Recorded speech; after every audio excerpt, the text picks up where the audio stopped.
Okay, so get this. A pug just won the National Dog Show. Wow. I mean, a pug. Yeah. They're adorable, don't get me wrong, but I never thought Right. I'd see the day one took home Best in Show. It's pretty unbelievable. It's unbelievable. A pug has never won in the 22 years of the National Dog Show. That's what I'm saying. It's like, seriously, Yeah. I had to double check the calendar Right. to make sure it wasn't like April Fool's Day or something. Over 1,900 dogs competing, 209 different breeds. Yeah. And Vito, that's the pug's name, walks away with the title. Yeah. What made this little guy stand out from the pack? Well, the judge, George Milutinovich, said that Vito was everything a pug should be. Oh, wow. He was particularly impressed with how well Vito embodied the breed standard. So not just a good dog. Right, yeah. But like a textbook example of a perfect pug. Exactly. Wow. The judge praised his compact build, his smooth movement. He had all those classic pug features. The short, square muzzle, the wrinkled forehead, curly tail. Yeah. But everything was just Yeah. perfectly proportioned and balanced. Okay, so now I'm picturing Vito, like strutting his stuff in the ring, tail wagging, wrinkles bouncing. Yeah. Just, Owning it. owning that pug life. Totally. And, we can't forget about the handler. Oh, right. Michael Scott. Yeah. He's a seasoned professional Okay. who knows how to really showcase a dog's best qualities. Yeah. So he must have presented Vito in a way that really highlighted his adherence to that breed standard. So it was a combination of Vito's natural charm Right. and Scott's expert handling. Absolutely. That sealed the deal. It's a team effort, for sure. That makes sense. The handler's job is to understand that breed standard inside and out Right. and present the dog in a way that highlights all of those characteristics. Okay, that makes sense. Yeah. It's like a coach helping an athlete reach their full potential. Yeah. Right. But I'm curious, with all the different breeds out there, Yeah. how do they even begin to compare, Right. apples to oranges, pugs to poodles? That's where the breed standards come in. Okay. So each recognized breed has this detailed written standard that describes the ideal physical and temperamental traits. Wow. And judges use these standards as a guide when they're evaluating dogs in competition. So it's not just about, who's the cutest or the best behaved. No, it's much more than that. It's about how well they represent their breed. Precisely. A dog show is not about finding the best dog overall. Yeah. It's about identifying the dogs that most closely conform to that ideal standard for their specific breed. Oh, that's interesting. So it's like judging a beauty contest. Right. But instead of subjective opinions, You've got these. you have these objective criteria to follow. Exactly. But even with those standards, I imagine there's still some room for interpretation, right? Oh, absolutely. Yeah. No two dogs are exactly alike. Right. And judging is still a subjective process to some degree. Right. But the standards provide a framework for making those judgments. Okay. And experienced judges like George Milutinovich, Yeah. they're skilled at recognizing the nuances that set one dog apart from another. So for Vito to win, he must have been It had to be. a truly exceptional example of a pug. There's no doubt about that. Wow. He beat out some stiff competition from other top-ranked pugs. Really? Oh, yeah. Wow. And this is even more impressive when you consider his background. Okay, spill the tea. All right. What's Vito's backstory? So he's not just some, overnight sensation. Okay. Vito came into the National Dog Show with 25. Wait, hold on. 25. 25 Best in Show titles already under his collar. Seriously. Yeah. This little guy was already a champion before he even stepped foot in the ring. Exactly. He was the top-ranked pug in all the major show systems. Wow. So he was clearly a force to be reckoned with. So even with all that experience, winning the National Dog Show is still a huge accomplishment. Oh, absolutely. Wow. It's like the Super Bowl of dog shows. To win Best in Show at this level is a testament to Vito's exceptional qualities and to his handler's skill in presenting him. Wow. It's a victory they'll both cherish for a lifetime. That's incredible. This whole story is starting to feel like... Like what? Like a real-life underdog tale. Yeah. I mean... It's pretty amazing. Who would have thought a pug would become a national champion? It just goes to show that you should never underestimate the power of a determined dog. Yeah. A skilled handler. And, a little bit of pug magic. A little pug magic. I love it. You got it. And, Vito's win has sparked a lot of conversations. Oh, really? About breed standards and judging. Oh, interesting. Some people are questioning if the emphasis on certain physical features might unintentionally lead to breeding practices that prioritize looks over health. That's a good point. Yeah. We've all heard those stories about breeds with, like, exaggerated features that suffer from health problems. Exactly. Like, bulldogs with faces so flat they can barely breathe. Exactly.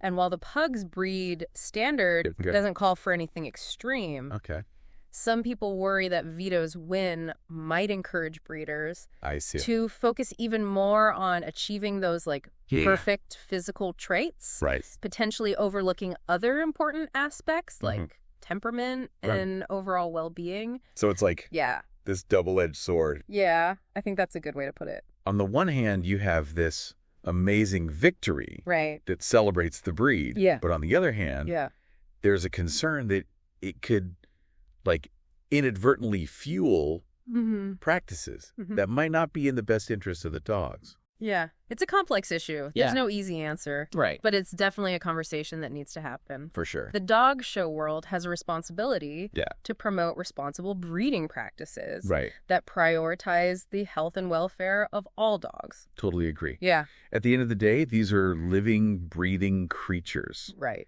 Not just trophies to be won.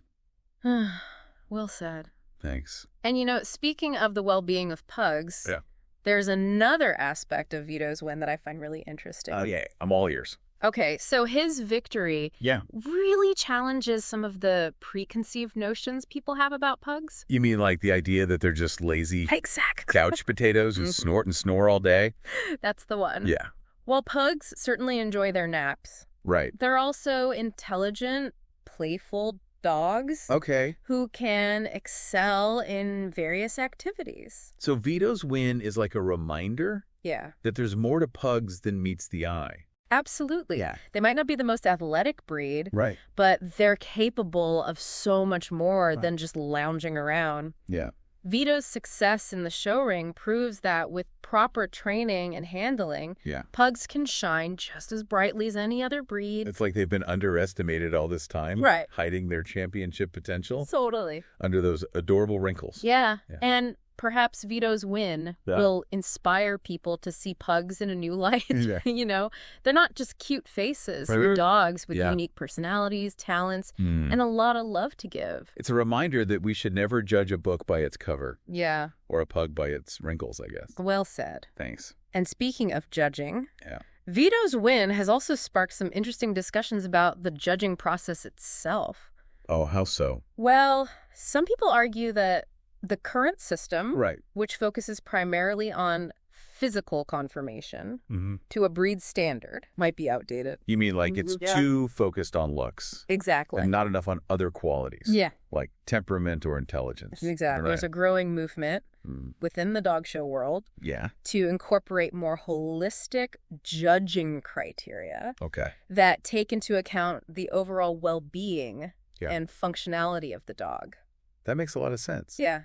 It's like, judging an athlete solely on their physique without considering their skills or athleticism. Exactly. Yeah. And just like athletes, dogs have different strengths and weaknesses. Right. Some might excel in conformation, while others might shine in obedience or agility. So it's about recognizing and celebrating the diverse talents of all dogs. Exactly. Not just the ones that fit a narrow definition of perfection. Exactly. Yeah. And perhaps Vito's win, as unexpected as it was, will serve as a catalyst for change within the dog show world. Yeah, it would be amazing. It would. It'd be like a real-life underdog story with a happy ending for all dogs. Yeah. Not just pugs. I couldn't agree more.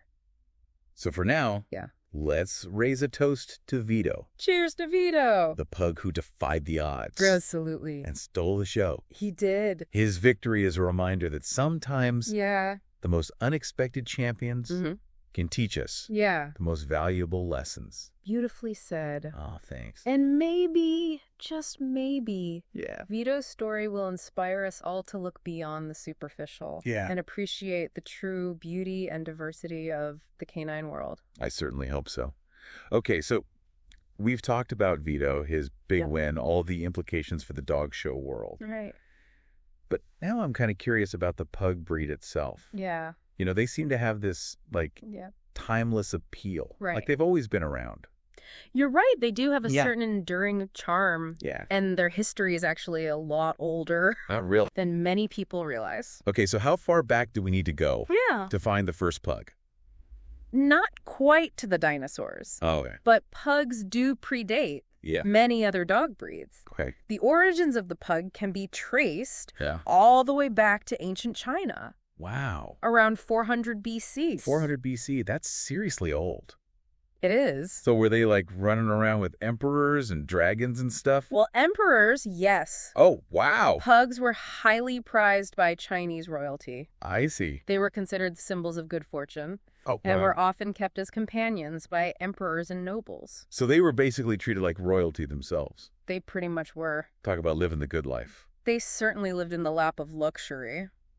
No. Some pugs even had their own personal guards. What? And enjoyed lavish lifestyles. Personal guards for a pug? Yeah. That's incredible. They were considered very special dogs. Wow, I'm starting to think my life is way less glamorous than a pug's from 400 BC. It's possible. And their appearance back then was a bit different, right? Yes, it was. From the pugs we see today. A little bit different. Okay, so were they giant pugs or something? Not giant, but they were a bit larger and leaner than modern pugs. Oh. They had longer legs. Okay. And less pronounced wrinkles. Oh, so those signature wrinkles and the smushed face, those came later. Exactly. Yeah. The evolution of the pug's appearance is a fascinating story. Yeah. It involves, centuries of selective breeding and a journey across continents. Okay, now I'm hooked. All right. I have to hear this. So, how did those ancient Chinese pugs transform into the adorable, squishy-faced pups we know and love today? So the story picks up in the 16th century when Dutch traders brought pugs back to Europe from China. So pugs were like the original souvenirs. You could say that. Wow. And they quickly became a sensation in Europe, especially among the aristocracy. Makes sense. Yeah. Those nobles probably loved having these exotic little dogs as companions. They did. Yeah. Pugs were seen as fashionable. Right. And even became associated with royalty in countries like Holland and England. Okay. And I bet those expressive faces were a hit with artists too, right? Absolutely. Yeah, I've seen so many paintings featuring pugs from that era. Pugs became a very popular subject for artists. Yeah. Further solidifying their status as beloved companions. Okay. And it was during this time in Europe that selective breeding started to shape the pug's appearance into what we know today. So this is where the wrinkles and the short muzzle come in. Exactly. Breeders began to favor those traits, and over generations, the pug's appearance became more exaggerated. Huh. It's amazing how human preferences can influence a breed's evolution over time. Yeah. But I'm curious, did those changes affect their health at all? That's a great question. Yeah. And unfortunately, the answer is yes. While those exaggerated features might be considered cute, they can also lead to health problems. Right. Particularly breathing issues. Yeah. It's a reminder that as much as we love our pugs, we need to be responsible breeders. Absolutely. And prioritize their health and well-being above all else. Couldn't agree more. Okay. And speaking of responsibility, there's another chapter in the pug story that I think is worth mentioning. What is it? Their journey to America. Oh, okay. In the late 19th century. Yeah. A woman named Mrs. Clydesdale Jones brought the first pugs to the United States. So Mrs. Jones was like the pug pioneer of America. Exactly. And from there, their popularity soared. Yep. Pugs became a beloved breed across the country, capturing hearts with their charming personalities. Yeah. And, of course, their unique looks. It's amazing how one woman's love for pugs helped introduce them to a whole new continent. And look at them now. They're practically celebrities. They certainly are. Yeah. They have a knack for stealing the spotlight, you know, from movies to TV shows to social media. Pugs have become pop culture icons. It's like they were born for the red carpet. Right. Those little hams. Yeah, but, you know. But I think what really makes pugs special is their ability to connect with people on such a deep level. You're right. They have this uncanny ability to sense our emotions and offer comfort and companionship. Amazing. It's like they have a sixth sense for knowing when you need a cuddle or a good laugh. And that's what makes them such incredible companions. Yeah. You know, they're more than just pets. They're family members, furry therapists. Yeah. And sources of endless joy. Well said. Thank you. So as we wrap up this deep dive into the world of pugs, I think it's safe to say that these little guys have left a big paw print on history and on our hearts. Absolutely. Yeah. Their story is a testament to their enduring charm, their adaptability, and their unwavering ability to bring smiles to our faces. And who knows what the future holds for pugs? Right. Maybe we'll see more pugs breaking barriers like Vito. Or maybe they'll just continue to be our loyal companions and sources of unconditional love. Either way, I think we can all agree that the world is a better place with pugs in it. To our listeners, yes, we hope you've enjoyed this deep dive into the wonderful world of pugs. We encourage you to keep exploring, keep learning, and keep those tails wagging. Thanks for listening, everybody. It's been a pleasure.